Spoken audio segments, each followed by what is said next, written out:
All right, let's go. Welcome back into the Skooshi Sport podcast and the Redzone Report, baby. Conference Championship weekend. We literally have 3 games left of the NFL. Football season is nearly done upon us.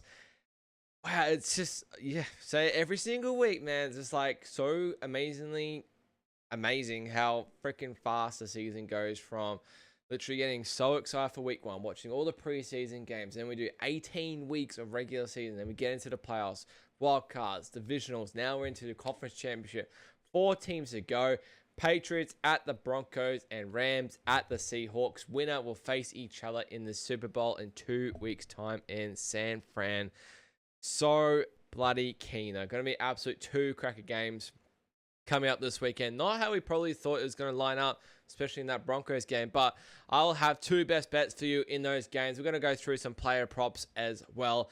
Then we're going to go through our multis for the week, and that will finish off with a little Hail Mary first touchdown double. So let's get straight into it. Before I do, make sure you give the video a massive like, and subscribe to the channel. Coming to NRL season, I have plenty of NRL content, plenty of Supercoach content as well. I'm actually looking to potentially link up with someone for the Supercoach season, do something every week in regards to Supercoach, potentially with someone. So if you're watching this video and you are someone that's in the NRL content game or plays Supercoach quite a lot and you're interested in doing something, hit me up, on my socials, that sort of thing. It's all down there in the comments. So I'll definitely be keen to see what we can line up 100% coming into NRL season. But I'll be the first. I'll put my hand up straight away. I've been so out of touch these playoffs. Way out of touch. I don't know if I'm overthinking it.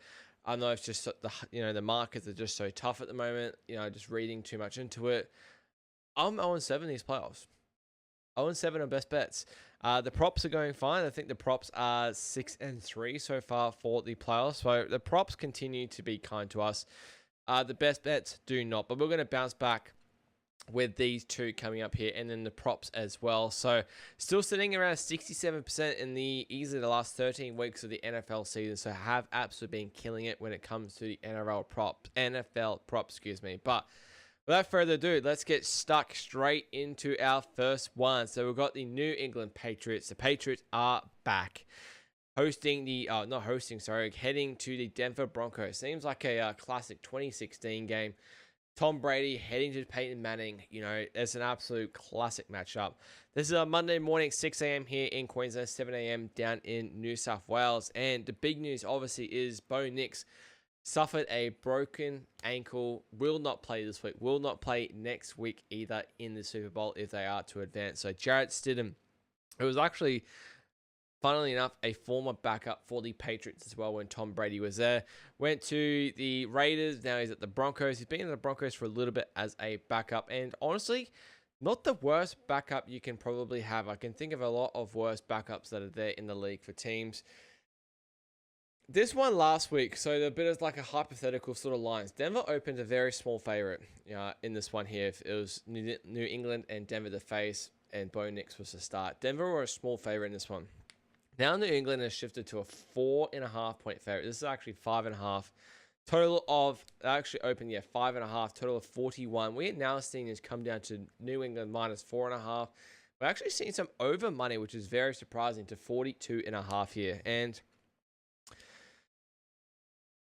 I like the Denver Broncos as a side, and you might be thinking, why do you like them? You got Jarrett Stidham. He hasn't started a game in literally just over 3 years, and now he's going to go and start a conference championship game to get into the Super Bowl. Yeah, 100%. If Denver didn't have such a good defense, I would be definitely more worried. I probably wouldn't be looking at something like this here. Although I'm going a different approach, really, when it comes to this Denver bet here, and I spoke about Jarrett Stidham. He's not the worst backup. And you look at how this overreaction has happened between Bo Nix to Jarrett Stidham. I don't really have rated Bo Nix really all year in what he's done. I think he's had under 100 QBR average all season. He's had some good moments for sure. He's had his big comeback against the Giants. He had his moment last week, throwing that touchdown to Marvin Mims, obviously winning the game overtime. He's had a lot of close wins. But they've also had like the second easiest schedule, and New England's had either the easiest or like third easiest schedule. These two teams have had the easiest schedules pretty much all season, and the reaction that you're getting is about a 6 or 7 point turnaround right through all the key numbers of like the straight through to the other side, straight through to 3, nearly actually touching 6. And I'm not surprised we're seeing some buyback on the Denver side. For me, in this one here, you got to look at the Denver defense is better in the situation. And yeah, you can definitely say Drake May is a better quarterback than Jarrett Stidham. I'm not going against that whatsoever. They're going to have a better offense, 100%. But the thing that Denver has the advantage of, along with the home crowd, is New England hasn't seen Jarrett Stidham start a game in over 3 years. They haven't seen him start in this Denver offense before, or even hardly play any snaps in this Denver offense before. They have no idea what they're going to get from Stidham. Absolutely no idea. Generally a pocket sort of guy. He's completely different quarterback to Bo Nix. Not someone that's going to run the ball too much. He's definitely in the pocket sort of guy. And he's going to throw his balls. Throw his balls. That's good, isn't it? Throws accurate passes and kind of just like try and get the ball down the field for Denver. Nothing too special at all. As I said, he is a backup quarterback at the end of the day. But going from Bo Nix to Stidham as a 7-6 point turnaround is just a lot. We saw the change from like Mahomes to Minshew was like 6 to 7. I'd be putting Minshew and Stidham on that same sort of level there. Mahomes is acres better than Bo Nix in my opinion. So this is definitely an overreaction to the line. And if you look at the matchup, Patriots should be, winning and covering this matchup. Seems like a small number. But as I said, when you look into it, New England has had one of the easiest schedules this year. Drake May, while he's been awesome in the regular season, I think he's been pretty average so far in the playoffs. He got the job done against the Texans last week, but he had, 2 of his own turnovers there. Didn't look fantastic against the Chargers, only put up 1 touchdown, 3 field goals, wasted a lot of opportunities in the red zone there. And it took 5 turnovers from the Texans and CJ Stroud last week, 4 interceptions for Patriots to go win that game. If you take away the pick 6, it's 21-16 to the Patriots, which, considering how bad CJ Stroud was, like, if he limits those interceptions, yeah, coulda, shoulda, woulda, Texans go close to definitely covering and even winning that game for sure. I definitely think the scoreline doesn't show how that game actually went. That Texans defense was flying around the field. I think they got so fatigued at the end of the game that they just really couldn't take it anymore.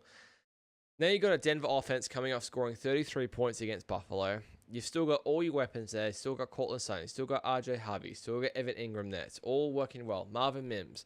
Really strong O-line. And that's the big difference between your Texans and Chargers and then going to Denver. Denver's got a lot stronger offensive line. They're going to be able to block Stidham. They're going to be able to cover him. And Stidham's going to be able to have time to get the ball to Sutton, to Ingram, to Mims, pass it off to Harvey if he needs to, that sort of thing. And I know Sean Payton will have a really good tactical plan for this one as well. Coming up against Mike Vrabel as well, who is back in New England. Spoke about New England. I said Drake May, I don't think he's been too crash hot this postseason, really. I thought he was pretty average against the Texans. I thought he was pretty average against the Chargers. Now he's got to face his first road playoff game in a conference championship in a very heated environment. Very, very heated, in altitude as well. This is why I'm leaning the Denver side. And you probably would have thought, looking at this number total straight away, that people would be thinking under. You got a backup quarterback. You got 2 good defenses. And a really big game, it's going to go under. And it's no surprise that you think the public thinks under, and it's moved from 41 to 42.5, which is a big movement in this sort of market here, going through that key number of 42 as well. I want to combine the total with the Denver side. I'm going to go with the team total. Denver over 19.5 team total. 2 touchdowns, 2 field goals. Do it whatever other way you want. It could be a touchdown with a 2-point conversion and 4 field goals. I think Stidham's going to be okay. I think he's going to have time to get the ball down the field. I think the running game will be okay as well. They're going to be able to establish a run. And they could be in a situation where they're chasing. You just never know. I don't want to back the over now. It's at 42.5. I'd rather have that 41.5, 42. think New England's going to be able to score. Really, I think they can see it being a bit of back and forth. Jarrett Stidham started 2 games back in 2023, 3 years ago. Played against San Fran in overtime, threw about over 340 yards, and then the other one he threw for over 200 yards in a loss against Kansas City. So he's no stranger to knowing how to throw the ball down the field. He threw for 4 touchdowns or 5 touchdowns in those 2 games there as well. So he's not awful whatsoever. He's very experienced. He's been in this situation as a backup before, not starting, but with Tom Brady and co, that sort of thing there as well. So I really do like Denver team total over 19.5 here. It could be 27-20. You know, New England could end up covering. I do think we're actually going to see some points. It's a bit of a little bit of a contrarian over here, but give me the Broncos team total over 19.5. Do they go and win? Oh, Jarrett Stidham in the Super Bowl. I'm not quite sure. I can see it maybe being like a 23-20. I just don't want to take the risk of Denver having a blowout defense like they did last week and conceding 30. You just never know. And, you know, there could be like a pick 6 to New England, that sort of thing. You just never really know. But I do think Denver's going to be able to get the ball down the field okay if they establish a running game. And I think they're going to be able to block okay for Stidham. So Denver team total over 19.5 for your first game in the AFC Conference Championship game. Let's head over to the next one. And one team, LA Rams, is coming off a brutal overtime game where Caleb Williams pretty much threw up the Hail Mary from the 40-yard line and it connected with Cole Kmet. Absolutely unbelievable what Caleb did last week. And then Rams went into overtime, got the win with a winning field goal from Harrison Mevis. Seattle, on the other hand, that was pretty much game over after that kickoff return touchdown. What did they end up winning? 41-6. Absolutely dominated. Sam Darnold didn't have to do anything despite his oblique injury. Sounds like he's healing up a little bit better in this one here, and I'd say he's going to be some sort of injections. He didn't have to do hardly anything last week. JSN, Jackson Smith, and Jigba was hardly involved last week. It did not have to be. It was the Kenneth Walker show and the Seattle defense show as well. The Dark Side is what they're called. Legion of Boom Part 2. So Seattle has opened a 2.5-point favorite in this one with a total of 47 here. We haven't seen much difference in the line, but we have seen a tiny bit of under money in this one here. And that's where I think I like this one here, going under. So we saw this is obviously a division game as well. So these two teams are very used to each other. They've played each other twice this season. And the first matchup was 21-19 off the top of my head. And then the second one was probably the game of the year. I think Seattle ended up winning that one 38-37 or something absurd. And now you got a different scenario. Now you got a conference championship game type of feel. You got a really strong Seattle defense, and I think you've got a pretty solid Rams defense as well. Now, if this game is competitive, you're going to have to get Darnold involved. How is Darnold going to go when it comes to a playoff game? Like true going for the Super Bowl moment here. As I said, he hardly had to do anything. It was complete shocker by me last week, thinking that the team total would go under. Literally nearly went over in the first half. It was a shocker by me. Absolute hand up there. But I like the under 47 here. Rams coming off that super cold game, heading east. Now got to head back west and then travel up to Seattle there. And I'm not saying that they'll be tired. They'll obviously be very up for this game. But I think the Rams offense may struggle to score points against the Seattle defense. And I think the Seattle offense may struggle to score points against this Rams defense. No Zach Charbonnet for Seattle. He won't be featuring this week or potentially in 2 weeks' time in the Super Bowl, which is unfortunate. So it's going to be all Kenneth Walker. Do they get JSN involved? Most likely. He had a very quiet game last week. Do the Rams get Puka Nacua involved? Last time they played in Seattle a few weeks ago, Puka Nacua went for 225 yards or something absurd like that. I just see it being a very tight game. We saw a similar total a few weeks ago when they did play in Seattle, and we saw Seattle, it was about a pick 'em this line as well. So interesting that this line is now minus 2.5 despite no Zach Charbonnet. I don't think Rams have lost anyone to injury since that game. Obviously, you got Devontae, he'll be there. Puka Nacua will be there. Tyler Higbee will be there. Kyron Williams will be there. Blake Corum will be there. All the Rams co will be there. In terms of coaching, I think Seattle has a very slight edge. Although you're talking about a Super Bowl winning coach on Sean McVay on the other side. What Mike McDonald has done with the Seattle team, though, is unbelievable. I don't think you can discount that whatsoever. So I think it's pretty even. I said maybe a slight edge to Seattle in that way. I think offenses are pretty similar. I'd probably give the slight edge to Seattle on the defense front, though. But when it comes to quarterback, Stafford, the MVP, easily gets the cake there over Darnold. But I just think it's going to be a very defensive battle. We have seen a lot of these playoff games start quite slow in the first half and then really kick off in the second half. So if you were sort of looking that way, maybe you can look towards a first half under potentially, and the game starting slow and getting used to it.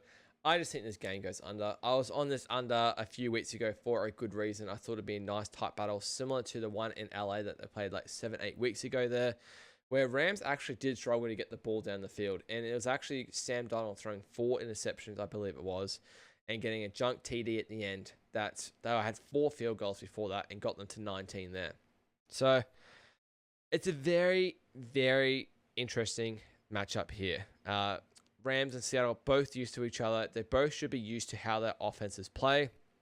And defenses should be a very defense-first minded game. I can't see Sam Darnold really getting loose at all with the arm there. He wants to avoid some mistakes, so I can see him, dropping it off to Kenneth Walker a lot. I think they'll try and establish a run game a lot to try and keep this Rams offense off the field. What happens when you run the ball a lot? It keeps the other offense off the field as well, where it's quite threatening. I think the Rams will do something very similar as well. They don't want to give Seattle offense more time where the Kenneth Walker can run down the field, where you got JSN down there as well. And it's just, there's a lot of potent offense there, similar to how the last game started to go off as well, last time these two teams played each other. So do like the under 47 here. Maybe it goes up a little bit before kickoff and you can get a bit of a better number, but it has started going down, and for good reason. I have not checked the weather. Let's quickly check the weather while we are here. I don't suspect it's going to be super duper cold. 6 degrees Celsius at kickoff. Yeah, it's going to be around 3 degrees. Not too much wind at all. Not too much rain. It's going to be nice and clear. A little bit cold, but nowhere near as cold as last week that the Rams faced. So they'll be nice and used to it there. So nice clear weather. Going to be good for a bit of football action. Do like the under 47. I do think the Rams win this one. I just think that little bit of experience at the end will help them. I think Seattle will have to lose one to try and win one. Maybe can you imagine Sam Darnold and Jarrett Stidham in the Super Bowl, or just the Broncos in general? No one would have picked that at the start of the year. I think the Rams win this one, a very similar scoreline to the first one, like a 21-19. Maybe it's a 20-17 sort of scoreline, another field goal at the end to get it into the Super Bowl. Maybe it goes to overtime once again, but do like the under 47, Rams and Seattle. All right, let's go into some player props. Now, I've got 4 for you this week. I've got 2 from each game, but man, makes it hard when there's only 2 games on. I don't get 16 or 13, 14, 15 to choose from here, but I have got 2 from each game for you here. As I said, we are absolutely destroying props in the last bit of the season here. 68% we are rolling at, so I'm ready to go at least 3-1 in this bit here. So let's get started in the first game. I'm going to go Ramondre Stevenson over 48.5 rushing yards. I was on this number, ended up being on this number against the Chargers. I think it was literally set at 32.5. He went over this in early third quarter. And the Bills went easily over this number last week, thanks to Josh Allen as well. And I think New England's going to have to establish a run game. I think they'll want to try and keep this Denver offense off the field. I think they'll want a lot of time and possession and control the offense. I don't think they'll be going for the big long balls to, Stephon Diggs or Kayshon Boutte or Demario Douglas or even Kyle Williams, that sort of thing. I think they'll want to keep it very in check. I think they'll want to keep the time and possession up and just run the ball a lot. Stevenson seems to be getting better and better every week, it seems. I thought he was quite strong against the Texans rush last week. So Ramondre Stevenson over 48.5 rush yards. You've also got the potential of the Patriots leading the game at the end where they just run. And then the other one I want to go to is Courtland Sutton over 49.5 receiving yards. I think in this one here, yes, you're probably looking at the Patriots double teaming Courtland Sutton for a lot of this game. However, I think if Jarrett Stidham wants to have success, he's going to have to go to his number one guy in the situation. I don't see him trusting Marvin Mims to have 6 catches for 70 yards. I think in this situation, you got to go to your best receiver here. You got to go to a guy that you can trust. I looked at, as I said, this is data from 3 years ago, but I just looked at maybe he could have targeted a tight end, that sort of thing. I looked at when he was on the Raiders, and this is when Devontae Adams was on the team. In that game against San Fran that I mentioned, he threw for over 300 yards. Devontae Adams had 7 catches for 140 yards in that game. Next game, he played Kansas City. Devontae Adams had about 6 catches for 75 yards. So he's clearly got a thing going to his number one guy. And I get it. Devontae Adams is superior to Courtland Sutton. And I'm not, but it's a wide receiver one. He could have targeted a tight end for easy yardage. He could have targeted his running back for easy yardage. He targets his wide receiver one. This number here for Courtland Sutton just seems a bit too low if Broncos are in a situation where they're coming from behind. As I said, I think Jarrett Stidham will have time to protect the ball. He's not a guy that's going to scramble and run for 20 yards either like Bo Nix does. So you either potentially short passing it off to RJ Harvey or you're getting the ball to Courtland Sutton. Maybe he gets that little one to Evan Ingram for the short yardage. But if he's looking for yardage bigger than 15 yards, he's going to have to go to Courtland Sutton here. Do like Courtland Sutton over 49.5 receiving yards.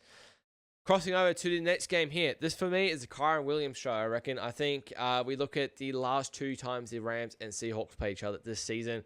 Kyren Williams has definitely featured in these games here.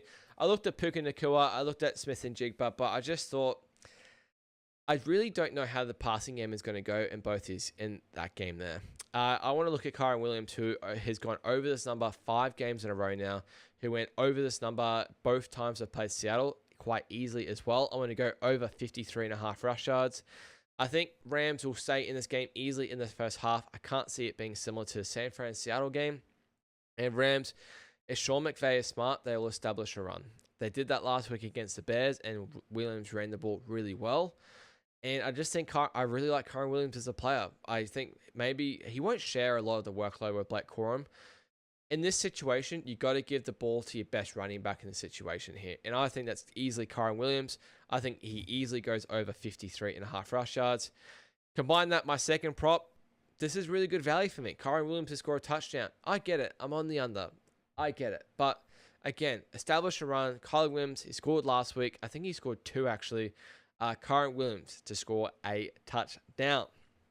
All right, let's do our multi for the week. Usually our multi for the week is 5 legs, or for wildcard weekend, I did 6 legs, 1 leg from each game. Last week, I did 4 legs, 1 leg from each game, and we did come pretty close. Wildcard, we came pretty close, so we are definitely due for one. This one's definitely gonna pay for sure. What I've gone is 2 same game parlays, or 2 same game multis, with 3 legs in each. Combine them both together, pay some pretty good odds. So nothing's going to be new here. They're very similar to my props and best bets, but our first one, the same game multi, is Stevenson for 60 plus rush yards. We're going to go Courtland Sutton, 60 plus receiving yards on the alt lines there, and then Broncos team total over 23.5, not 19.5, 23.5. The next game, we're going to go under 47.5. We're going to go Kyren Williams, 60 plus rush yards, and we're going to go Kyren Williams for a touchdown. Altogether, these 2 games pays together $169. $10 will pay $1,690. I think there's a lot of value there. I think one game you're getting about $13 odds. $11 odds. The next one you're getting about $17 odds around there. And let's finish it off with our Hail Mary. So we're going to do a little bit of a cheeky double here. So first touchdown, Hail Mary here. 2 guys who will score the first touchdown in these conference championship games. In the first one here, I am going to go a Patriot. I'm going to go Stephon Diggs. I think Drake May will want to find his main guy here in the end zone to get the game started here. To go 7-0 up or 7-3, that sort of thing. I'm going to go Stephon Diggs. Scored also a touchdown last week. And in the other one, I'm not going to go, I think Seattle get the first score here. I'm not going to go Kenneth Walker. I'm not going to go Sam Darnold. I'm not going to go Smith and Jigba. I'm going to go the guy who has won a Super Bowl with the Rams before, the Triple Crown, most importantly too. Coming up against his old side, he hasn't scored in the other 2 against him. But if there is ever a moment and an occasion to score against your old team, man, a conference championship game sounds like the bloody game to do it. Cooper Cup, baby. These two together pays $209. $10 pays $2,090, baby. That would be absolutely epic for these two guys to score the first touchdown. It would just absolutely make the weekend and make the season as well. Let's do a recap of the Red Zone Report. It's a nice short episode for you guys because it is 2 games just to preview, but I did a good analysis on both. So starting off, we have Denver team total over 19.5. We've got Rams and Seattle under 47. Our player props are Ramondre Stevenson over 48.5 rush yards. Cortland Sutton over 49.5 receiving yards. In the other game, we've got Kyren Williams over 53.5 rush yards and Kyren Williams to score a touchdown. Our multi for the week is 2 same game parlays parlay together there. So we've got Ramondre Stevenson 60 plus rush yards. We've got Cortland Sutton 60 plus receiving yards. We've got Broncos team total over 23.5. In the next game, we've got under 47.5 for the full game total. We've got Kyren Williams 60 plus rush yards. We've got Kyren Williams to score a touchdown. These two together pays $169. $10 pays $1,690. In our first touchdown, Hail Mary. 2 guys to score the first touchdowns this weekend. In the AFC game, I'm going to go the Patriots, Stephon Diggs. And in the NFC game, I'm going to go the former Ram, but now on the Seahawks, Cooper Cup. These two together pays $209. $10 returns $2,090, baby. Conference championship weekend. Who's going to make it? Is it going to be Rams and the Patriots? Is it going to be the Rams and the Broncos? Is it going to be Seattle and the Patriots? Is it going to be Seattle and the Broncos? Let me know in the comments who is in the Super Bowl. Who do you have winning the Super Bowl? Are we going to see Jared Stidham in the Super Bowl? Who would have bloody thought? But thank you so much for watching the Red Zone Report for the Conference Championship weekend. I obviously won't be here next week. I'll be here in 2 weeks' time to preview the Super Bowl, give you my best bet, and give you a ton of player props as well that I'll absolutely love. Thank you so much for watching, and cheers.